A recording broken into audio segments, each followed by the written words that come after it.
Bangla suggestion. ভাষার ক্ষুদ্রতম একক কী? উত্তরটি হবে ধ্বনি। বাংলা ভাষায় মোট কটি বর্ণ আছে? বাংলা ভাষায় মোট 50টি বর্ণ আছে। কটি স্বরবর্ণ আছে, কটি ব্যঞ্জনবর্ণ আছে? 11টি স্বরবর্ণ আছে, 39টি ব্যঞ্জনবর্ণ আছে।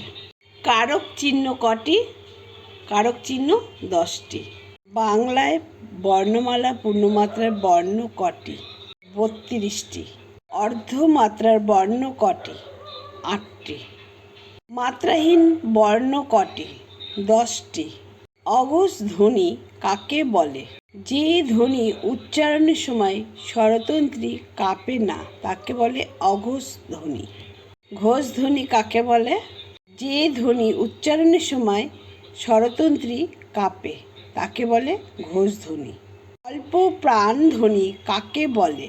যে ধ্বনি উচ্চারণের সময় নিঃশ্বাস কম নির্গত হয় তাকে বলে অল্প প্রাণ ধ্বনি। আরও অনেক কিছু জানার জন্য আমার পরবর্তী ভিডিও আপনাদের দেখতে হবে।